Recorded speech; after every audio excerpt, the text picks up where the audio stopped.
Islamic റിപ്പബ്ലിക്കിന്റെ ശത്രുക്കൾ പ്രചരിപ്പിച്ച നുണക്കഥകളൊടുവിൽ തകരുകയാണ്. പരമോന്നത നേതാവ് മുജ്തബ കംനി ജീവിച്ചിരിപ്പുണ്ടെന്ന ഔദ്യോഗിക സ്ഥിരീകരണം പുറത്തു വന്നിരിക്കുന്നു. US ആക്രമണത്തിൽ പരമോന്നത നേതാവ് മുജ്തബ കംനി കൊല്ലപ്പെട്ടെന്ന അഭ്യൂഹങ്ങൾ വ്യാപകമായി പ്രചരിക്കുന്നതിനിടെ കംനിയുമായി കൂടിക്കാഴ്ച നടത്തിയെന്ന് പറഞ്ഞത് ഇറാൻ പ്രസിഡന്റ് തന്നെയാണ്. ഇറാൻ ടെലിവിഷൻ മാധ്യമങ്ങൾ പുറത്തുവിട്ട വീഡിയോ സന്ദേശത്തിലൂടെയാണ് കേട്ടോ പ്രസിഡന്റ് ഇക്കാര്യം ലോകത്തോട് വിളിച്ചു പറഞ്ഞത്. من خدمت رهبر عزیزم رسیدیم. نزدیک 2 ساعت و نیم هم خدمتشون گفتگو داشتیم. اولا باید خدمت شما بگم نگاه ایشون، نوع برخورد ایشون واقعا یه انسانی بود صمیمی و متواضعانه. از یه رهبر آدم یه چنین برخوردی به آدم بکنه. എന്നാൽ കൂടിക്കാഴ്ചയുടെ കൂടുതൽ വിശദാംശങ്ങൾ അദ്ദേഹം പുറത്തുവിട്ടിട്ടില്ല. ഇസ്ലാമിക് റിപ്പബ്ലിക് മേധാവിയായി ചുമതലയേറ്റതിനു പിന്നാലെ പൊതുപരിപാടികളിൽ മുജ്തബ പങ്കെടുത്തിരുന്നില്ല. അയത്തുള്ള അലി ഖംനിയെ കൊലപ്പെടുത്തിയ US ഇസ്രായേൽ ആക്രമണത്തിൽ മുജ്തബയ്ക്ക് ഗുരുതരമായ പരിക്കേറ്റതായി റിപ്പോർട്ടുണ്ടായിരുന്നു. ഇതിനിടയിലാണ് പ്രസിഡന്റിന്റെ ഈ പുതിയ പ്രതികരണം വരുന്നത്.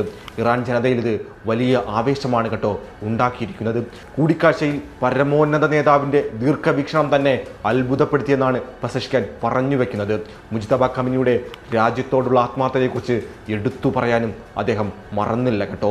പരമോന്നത നേതാവ് ആരോഗ്യവാനാണെന്ന സൂചന തന്നെയാണ് കേട്ടോ പ്രസിഡന്റും നൽകുന്നത്. ഫെബ്രുവരി 28-ന് US ഇസ്രായേൽ സംയുക്താക്രമണം ആരംഭിച്ചതിനു പിന്നാലെ മുജ്തബ കംനിയെക്കുറിച്ച് കൂടുതൽ വിവരങ്ങളൊന്നും പൊതുമധ്യത്തിൽ ലഭ്യമായിരുന്നില്ല. അന്നത്തെ ആക്രമണത്തിൽ ഗുരുതരമായി പരിക്കേറ്റ് പിതാവ് അലി ഖംനായി കൊല്ലപ്പെട്ടിരുന്നു. പിന്നാലെ ആക്രമണത്തിൽ മുജ്തബയും കൊല്ലപ്പെട്ടെന്ന തരത്തിലുള്ള വലിയ തോതിലുള്ള പ്രചരണം നടന്നിരുന്നു. ആക്രമണത്തിൽ ഗുരുതരമായ പരിക്കേറ്റ മുജ്തബയെ വിദഗ്ധ ചികിത്സയ്ക്കായി റഷ്യയിലേക്ക് കൊണ്ടുപോയെന്നുള്ള പ്രചരണം വരെയുണ്ടായി. എന്നാൽ ഉയർന്നുകൊണ്ടിരിക്കുന്ന വാർത്തകളെല്ലാം കിംവദന്തികൾ മാത്രമാണെന്നും അദ്ദേഹം ആരോഗ്യത്തോടു കൂടി ജീവിച്ചിരിപ്പുണ്ടെന്നും ഇറാനിയൻ മാധ്യമങ്ങൾ റിപ്പോർട്ട് ചെയ്തതോടെ ഊഹാപോഹങ്ങൾക്കിപ്പോൾ ശമനമായിരിക്കുകയാണ്. ആക്രമണത്തിൽ മാരകമായി മുറിവേറ്റെങ്കിലും മാനസികമായി അദ്ദേഹം കരുത്തനാണെന്നായിരുന്നു കേട്ടോ ന്യൂയോർക്ക് ടൈംസിന്റെ റിപ്പോർട്ട്. തൻ്റെ പിതാവിൻ്റെ ജീവനെടുത്ത ബോംബാക്രമണത്തിൽ നിന്നും കഷ്ടിച്ചു രക്ഷപ്പെട്ട മുജ്തബ തീവ്ര പരിചരണ വിഭാഗത്തിൽ തുടരുകയാണെന്നും ന്യൂയോർക്ക് ടൈംസ് റിപ്പോർട്ട് ചെയ്തിരുന്നു. കംനി ജീവിച്ചിരിപ്പുണ്ടെന്ന വാർത്തകൾക്ക് കരുത്തു പകരുന്നതായിരുന്നു അക്കാലയളവിൽ പ്രസിഡന്റ് പെസഷ്കിയാന്റെ പ്രസ്താവനകളും.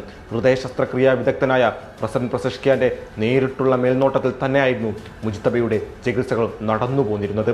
ഇസ്രായേൽ ചാര സംഘടനകൾക്ക് വിവരം ലഭിക്കാതിരിക്കാനായി IRGCയുടെയും സർക്കാരിൻ്റെയും പ്രതിനിധികൾക്ക് പോലും പരമോന്നത നേതാവിനെ സന്ദർശിക്കാൻ അനുവാദം ഉണ്ടായിരുന്നില്ല.